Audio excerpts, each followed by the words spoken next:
Hey Fat Yogi friends, my name is Tiffany. I am a fat yoga teacher trying to make yoga more accessible to everybody.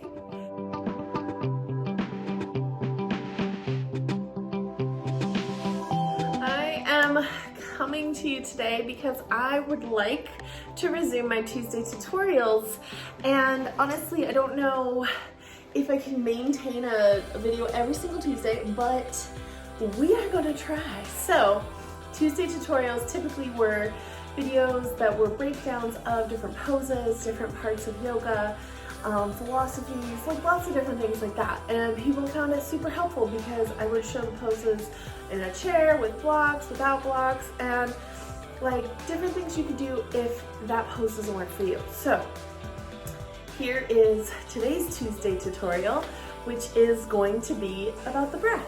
I figure we could do some breathing, maybe a little, grounding feeling into our bodies. And so if you are wanting to learn a little bit more about the yoga breath and why it's so important, stick with me. This is a practice for you. If you want to move your body, go check out any of my other videos. Pretty much all of the rest are lots of movement. All right, so let's just go ahead and begin with sitting in a seat, something comfortable, something to where like your feet are planted on the floor, so maybe on the couch or on a chair, or maybe you're cross-legged sitting on a bolster. Wherever you're at, just be seated. So once we're seated, let's just wiggle into the hips. We can even take our booty cheek and lift it and move it down, so it's like the sit bones are connected more to the earth or whatever you're sitting on. So once you're feeling a little bit more grounded here, let's lean our chest back, our back, and try to elongate the spine. So feeling into that shoulders up by the ears, if that's where you're at, try to relax the shoulders, bring them down, lift the chest. Try to create like a natural curve to the spine. You can do this by closing your eyes and just feeling into the body. If it doesn't feel good to close your eyes, you can always have your eyes open. And then let's take a deep inhale. Open mouth, exhale. Deep inhale. Open mouth, exhale. So those breaths are called cleansing breaths. This is just a kind of like get you reset, get you at ground zero. A lot of times when you come into the yoga practice, maybe you're walking in or running in or driving in or wherever you're going into your yoga practice, and then all of a sudden you get in, your heart might be beating a little bit, a lot of things might be going on. So taking a few cleansing breaths right before practice is so good for the body. It lets your mind, your body, everything know that you're preparing for practice. So deeply inhale.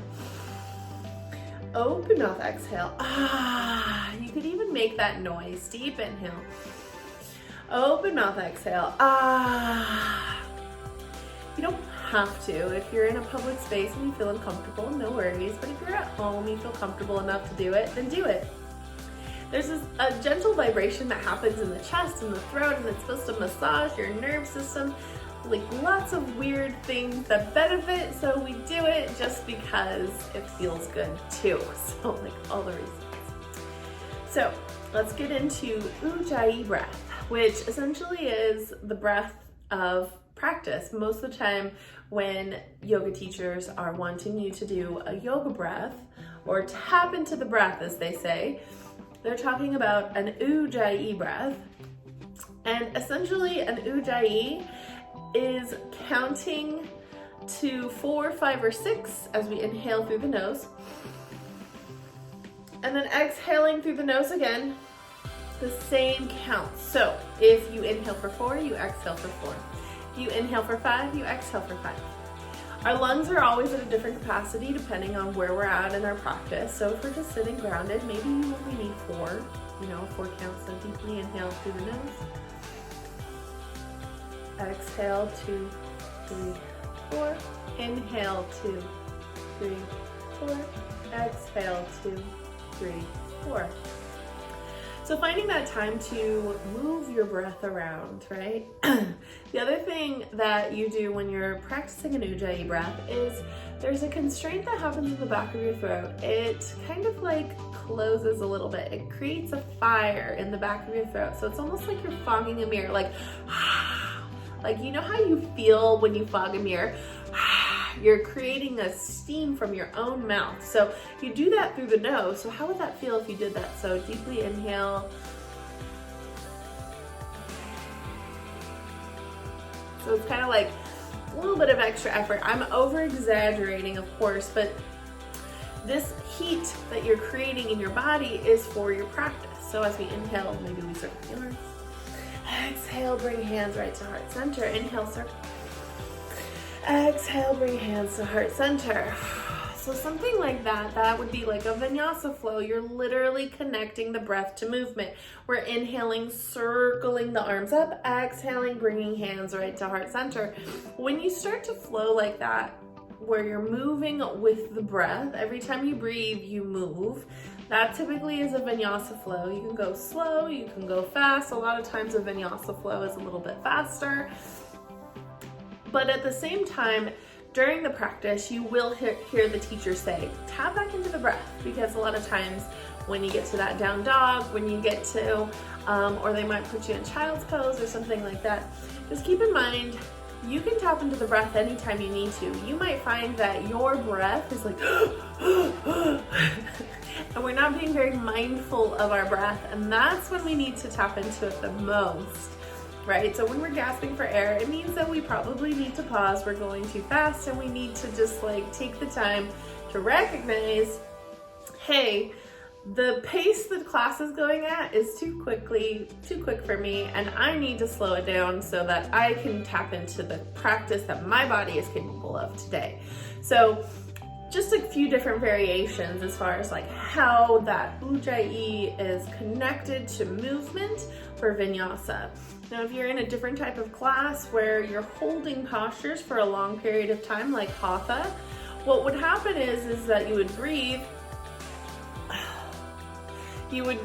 take your time, take your breath, and as you're in the posture, you might just like bring on sensations in your body. So as you inhale, you're focusing, exhale. They might say 3 more breaths. Inhale, exhale. So your breath becomes then, instead of a pace for how you're moving, it becomes like a pace for like a count, like how long will you be holding this posture? A lot of times it's like 5 breaths, 3 to 5 breaths, right? So it kind of varies when it comes to all of the different types of yoga, but I just wanted to touch base on a few different options. But this Ujjayi breath is so important. It is the basis of yoga. It essentially is the life force of your yoga practice. I tell people all the time that if you can't breathe, then yeah, you can't do yoga. But if you can breathe, you can do yoga, because yoga is about the breath. When you start to move your body through asanas or like any type of posture, just keeping in mind that like there's always an option for you, always an option.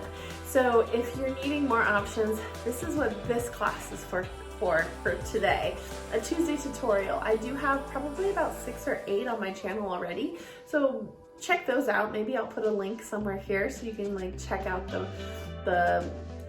all the different practices that I've already done. And then keeping in mind that like when it comes to the breath, there's no right or wrong way. The only wrong way would be like holding the breath or breathing really quickly where you're like out of breath, right? So when it comes down to it, making sure that you're breathing always, trying to make that connection from the breath to the movement, or pacing yourself through the practice. However you're using the breath, just keeping in mind that it is the basis of yoga. The breath is the first limb of yoga, the pranayama, the life force of yoga. It's the reason why we practice. In fact, back in the day, there was one yoga pose. Monks and other wonderful yogis sat on mountains in unison, breathing in an easy sit pose. Now, they decided they wanted to sit longer, and so they added asana so that they could sit in that easy sit pose even longer.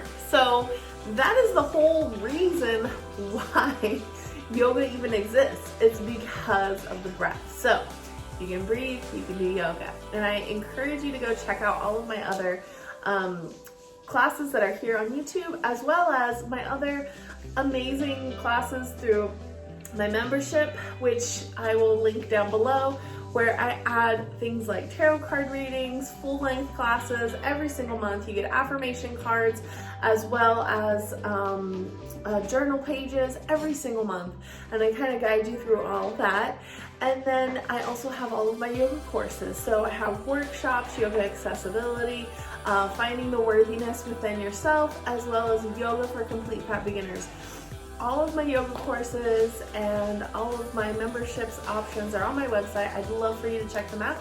And don't forget to subscribe. And I am thankful for you. Thank you for watching, and I'll see you next time. Bye.